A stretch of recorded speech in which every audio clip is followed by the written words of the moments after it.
జూబ్లీహిల్స్ ఉప ఎన్నిక కోసం కడమ పార్టీలన్నీ చల్లగా తడిబట్టేసుకున్నాయి గాని బీఆర్ఎస్ పార్టీ మాత్రం స్పీడ్ చిన్నగా లేదు పోన్రి.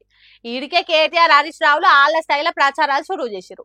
ఇక ఇప్పుడు BRS fire brand trend setter mass Mallanna గదేనుల్లా పాలమ్మినా పూలమ్మినా కాలేజీలు పెట్టినా అన్న డైలాగ్ తోని అంతటా ఫేమస్ అయిన మల్లారెడ్డి కాక బరిలకు దిగిండు.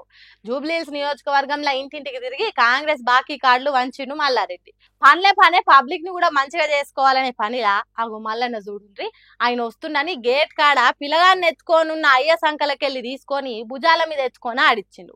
ఇక ఫోటోకి ఫోజులు ఇచ్చినాక ఎదురొచ్చిన అందరికి చేతుల చేయి కలిపి బీఆర్ఎస్ పార్టీనే గెలిపియాలి అని చెప్పిండు. గిట్లనే తొవ్వలు ఇంకో ఇంటికి పోయినప్పుడు వాళ్ళ ఇంట్లో కూడా ఓ చిన్న బుజ్జి ఉంటే ఎత్తుకుండు.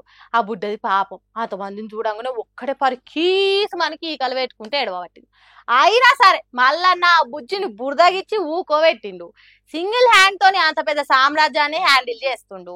ఆ సొంటిది బుడ్డ పొర్ల నూకబెట్టుడు లెక్కన చెప్పుండ్రి. ఇంకా ఈడికే ఒడవలేదు ప్రచారము. ఇక సీదా కటింగ్ షాప్ లకు పోయి కుర్చీలో కూర్చున్న గీ అన్న నెత్తిని నున్నగా దూసి ట్రిమ్మర్ తోని చేసేపు గీకినట్టు కటింగ్ చేసిండు. మరి ఆయనను చూస్తే ఏమనిపించిందో గాని చెంపలు ఒకటే తిరిగి చిన్న పొరలను గుర్తగిచ్చినట్టే రాసి రాసి ఆ కటింగ్ షాప్ లో హంగామా చేసిండు.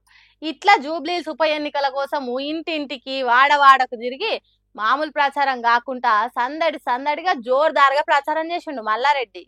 ఇలా మొత్తం సోషల్ మీడియాలో మల్లన్న వీడియోల గిరికలు కొట్టబట్టినాయిగా.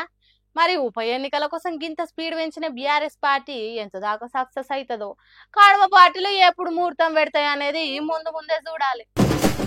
అమెరికా, లండన్, చైనా, జపాన్ దేశాలు డెవలప్మెంట్ ఎట్లున్నాయో ఏమో గాని మన అభివృద్ధి చెందుతున్న దేశంగానే మిగిలిపోయిన భారతదేశం అయితే ఇంకా అట్లనే ఉంది పోన్రి. అధికారులకు దేశం డెవలప్మెంట్ అంటే ఎంతో సోయుందో.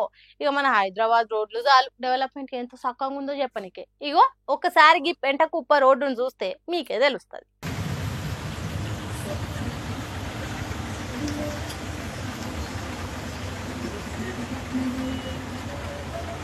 ఈ తోవంటి మనుషులు తిరుగుతుండ్రా కుక్కలు పందులు పోతాయా అంటారు కావచ్చు.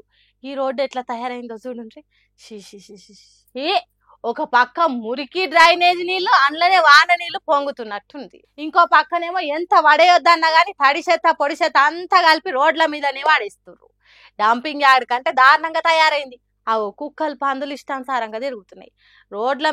రోడ్ల పొంటి చెత్త కుప్పనే తయారైంది. ఇక వచ్చి పోయేటోళ్ళు ఏం చేస్తారు? వాళ్ళకెళ్ళి ఆఫీస్కి పోవాలి రావాలి. చదువుకునేటోళ్ళు ముక్కులు మూసుకొని రోడ్డు దాటేదాకా అలా ఊపిరితిత్తులు బంద్ పెట్టి ఊపిరి ఆపుకొని మరి పోతున్నారట. ఎన్నిసార్లు జిహెచ్ఎంసీ అధికారులకు చెప్పినా గానీ పట్టించుకునే నాదే లేదట. ఇది ఏడనో కాదు, మంది ఎక్కువ ఉండే ఏరియాలో కూడా కాదుల్లో. కూకట్పల్లి నియోజకవర్గంలో ఉన్న పర్వత్ నగర్ అల్లాపూర్ ప్రధాన రహదారుల ఈ పెంట తయారైంది అన్నట్టు. బబ్బా ఈగలు దోమలు అన్ని ముసుకుంటుండొచ్చు కదా పోన్రి. ఆ దోమలు గడిచి డెంగ్యూ అని మలేరియా అని అడ్డమైన రోగాలు అనుకుంటాయి. ఇంకేమైనా కొత్త రోగాలు చుట్టుకుంటాయి కావచ్చు అక్కడ జనాలకు. పాపం జర జిహెచ్ఎంసీ అధికారులన్నా ఆ చదువుకునే పోరగాళ్ళ ముఖం చూసి అన్న సాపి చేస్తే కాదా. చూడుండ్రి ఆ బురదలనే ఎట్లా ట్రాఫిక్ జామ్ అయిందో. ముంగట బండి పోతే ఎనుకున్నోళ్ళ బట్టలు ట్రాక్టర్ డ్రైవర్ లెక్క అవుతాయి కావచ్చు బురద గుట్టి. ఏడ చూడు మొత్తం బురద చెత్తనే. వాన కొడితే ఇంకెంత దారుణంగా తయారవుతుందో చూస్తుంటేనే జివ్వమని పట్టింది పానం. మరి అక్కడ తిరిగే పబ్లిక్ ఎట్లా తిరుగుతున్నారో ఏమో. వెంటనే జరగి చెత్తను సాఫ్ చేసి ఇంత బ్లీచింగ్ పౌడర్ చల్లురు సార్లు.